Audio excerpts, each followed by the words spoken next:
Mes chers compatriotes, en ces instants où beaucoup d'entre nous partagent le bonheur de se retrouver en famille, je voudrais d'abord avoir une pensée pour ceux qui abordent, hélas, cette nouvelle année de la solitude, la maladie, la dépendance, ou qui désespèrent depuis des mois, voire des années, de trouver un emploi ou une activité.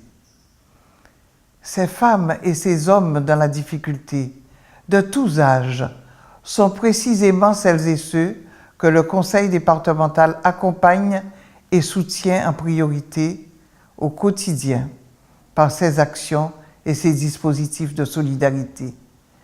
Cette Guadeloupe de la précarité que parfois nous ne voulons pas voir, c'est aussi la nôtre.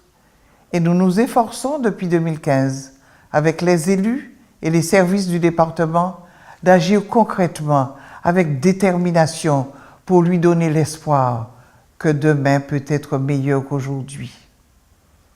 Nous assumons ce rôle d'être la collectivité des solidarités d'un bout à l'autre de la vie, celle qui, avec ses moyens, lutte contre les inégalités, contre cette Guadeloupe à plusieurs vitesses qui perdure et à laquelle nous ne devrions surtout pas nous résigner.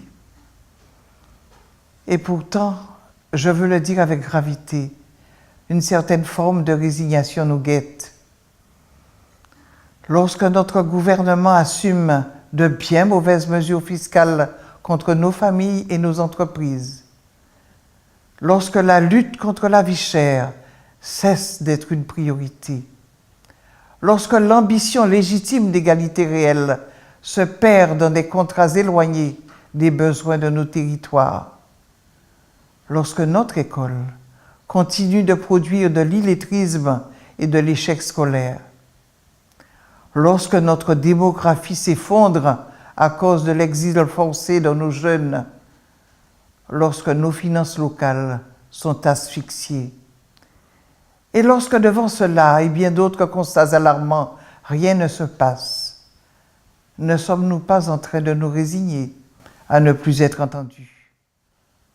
En France hexagonale et à La Réunion, ces dernières semaines, des mouvements populaires ont fait irruption dans le débat public pour exprimer ce malaise, comme auparavant en Guyane et à Mayotte, et comme ici même, il y a juste 10 ans. J'ai été pour ma part très attentive à ces mouvements, car ils disent aux responsables politiques le danger qu'il y a à ne pas tenir compte des attentes citoyennes en matière de justice sociale, mais aussi dans la manière de conduire les affaires publiques. Et si la Guadeloupe, jusqu'ici, ne s'est pas mise en mouvement, personne ne doit en tirer la conclusion que tout va bien chez nous. C'est pourquoi, dans les premières semaines de l'année qui commence, sans prendre le risque d'attendre le déclenchement d'une crise dont nous ne connaissons que trop bien les conséquences néfastes, je prendrai avec d'autres des initiatives pour que la Guadeloupe exprime avec force ses orientations dans le grand débat national qui va s'ouvrir et qu'a voulu le président de la République. Des orientations qui démontreront, je le souhaite, notre volonté de peser sur nos choix d'avenir et notre refus de toute résignation. C'est mon premier vœu pour cette année qui commence et durant laquelle le Conseil départemental remplira toutes ses missions et demeurera aux côtés de toutes les forces vives du pays. Pour l'eau potable en particulier, nous continuerons l'action engagée il y a bientôt 4 ans. Que 2019 soit aussi, pour chacun d'entre vous, une année de bonheur personnel, de réussite professionnelle et d'épanouissement collectif. Prenez soin de vous, prenez soin du pays, engagez-vous pour lui. Parmi ces grands atouts, il y a vous, il y a chacun d'entre nous.